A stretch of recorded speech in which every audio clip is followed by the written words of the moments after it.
Hi guys, my name is Sabrina and welcome back to my channel. Today I am drawing something more holiday related because it's pretty much holiday season, or people have been on holiday already. Those who have kids that go to school must have already gone on holidays.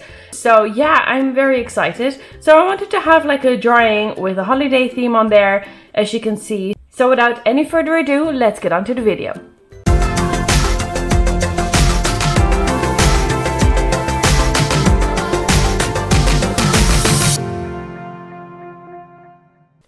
I really love holiday season. I like going to foreign countries, get a bit of their language in, a bit of their culture in, and especially enjoy the sun. I am so much a sun holiday person.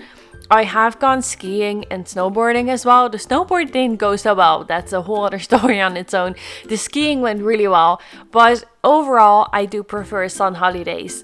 And that is what I wanted for this picture as well. I wanted to have a girl in like a cute summer outfit in a sun holiday setting. So that's what I went for here. So I drew the girl. I started with, as always, the head and went from there. I wanted her to have long flowy hair. It's kind of my go-to thing, I kind of feel like. I don't know why. It's something I prefer, I like, and I think it suits it for most drawings. But in my big project that's coming up, I have to change that as well. I have to do shorter hairstyles, and that's going to be cute as well, but it's just a whole other story, and it's going to be a good challenge for me and very exciting.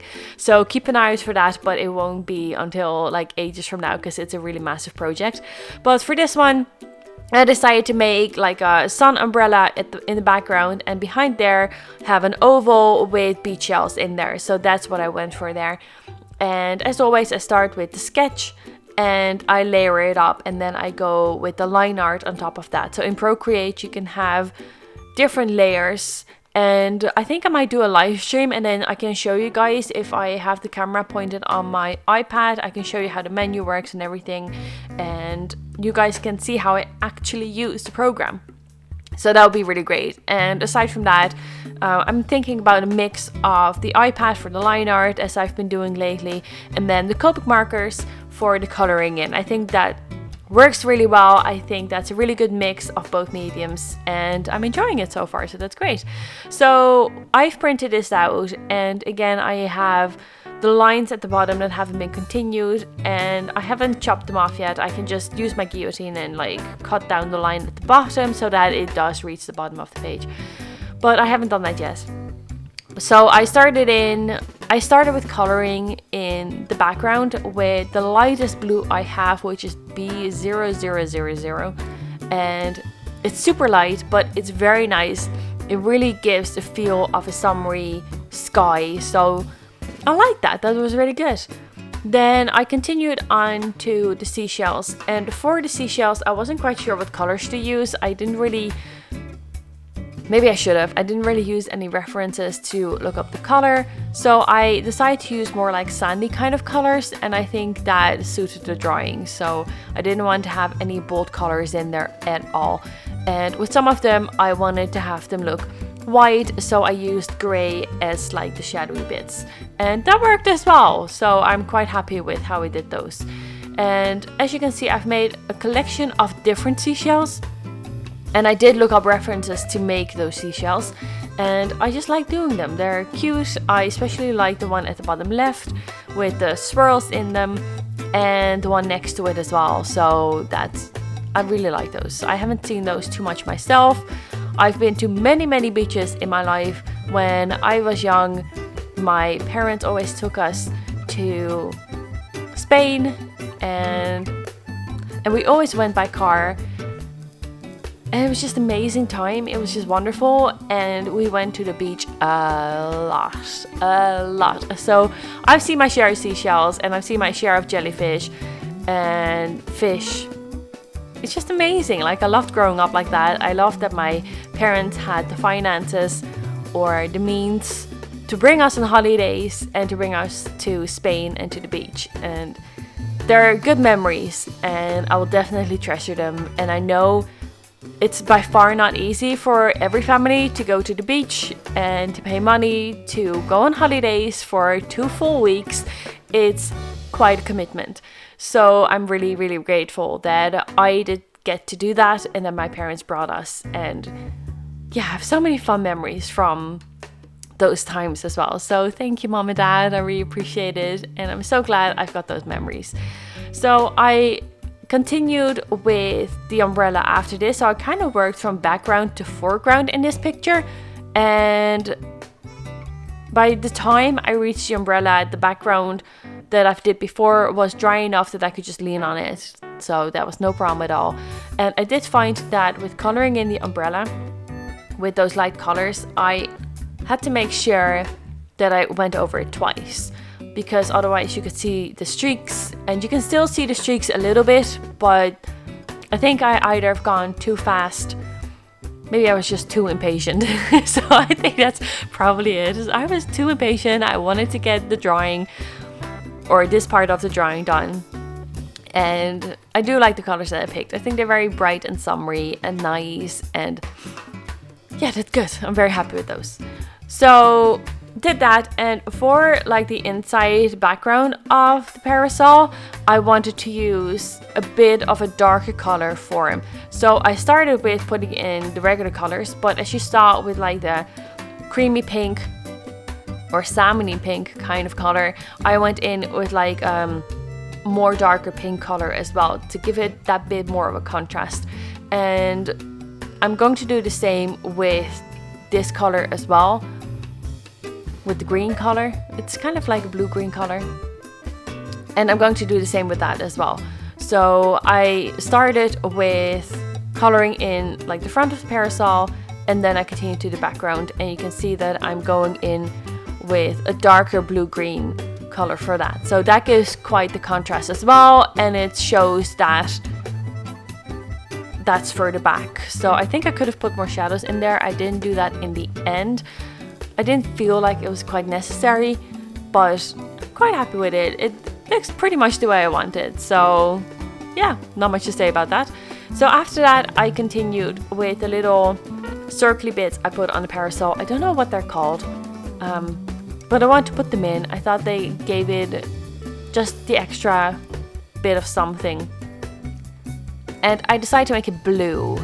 I don't know if that was the best color, because I think with the blue-green, it kind of is the same area. I think if the parasol had been more in the pinkish shade, then it would have made more sense. So I'm not sure about that color. I like the color on its own. I'm not sure if it works with like the rest of that umbrella part. So I don't know. Sometimes you just have those things. I'm not sure. I'm not quite happy and satisfied with it. Overall, I am. But with that specific color, I'm not sure. I don't know.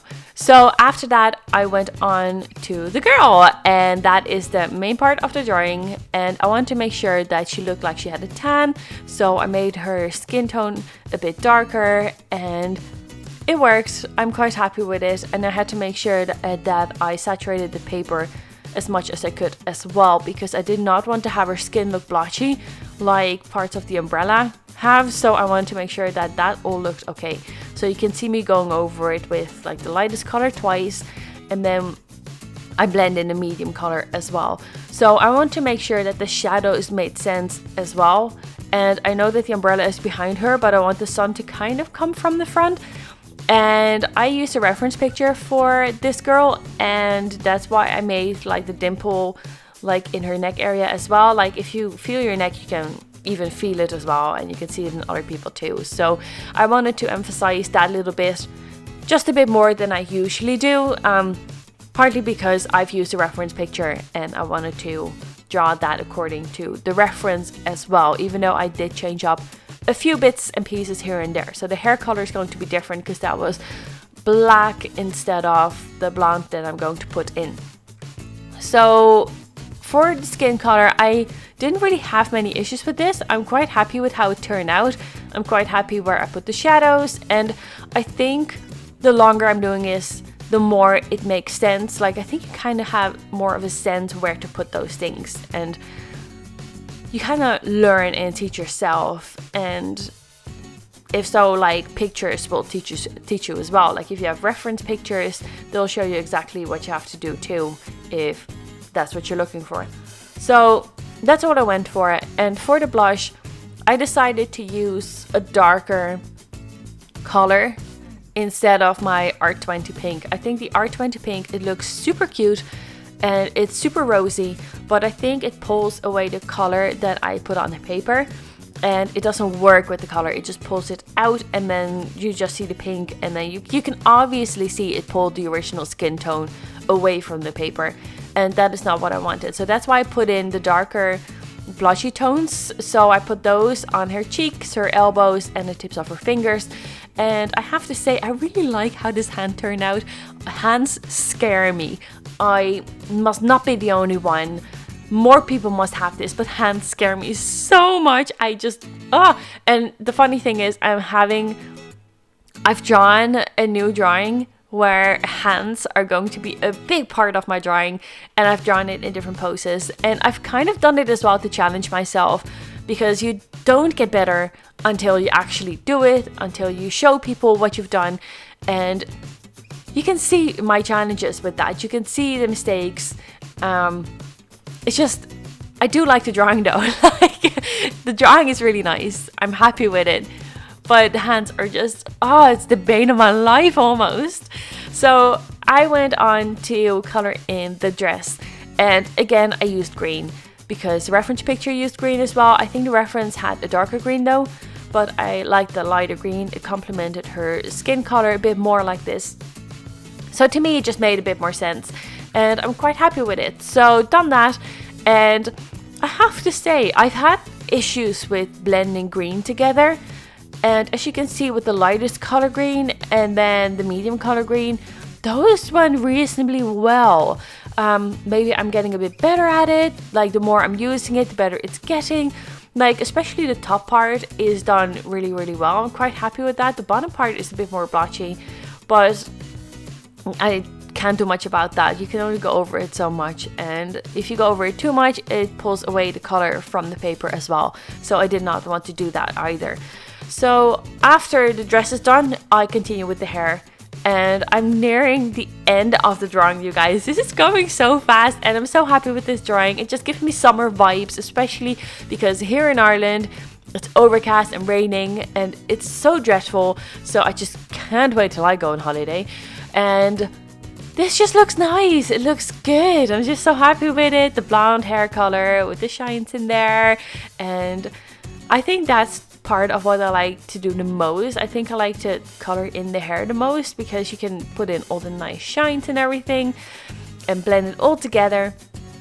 And if you have the right tones of Copic markers, it just works, and that is just very exciting, and I'm so happy that I'm doing this. So fun. So guys, I'm nearing the end of the video, so I want to say right now, thank you so much for watching. I really do appreciate it. If you haven't already, please don't forget to hit that like and subscribe button down below. And yeah, I'd say enjoy the rest of this drawing, and I'll catch you guys next week. Thank you. Bye.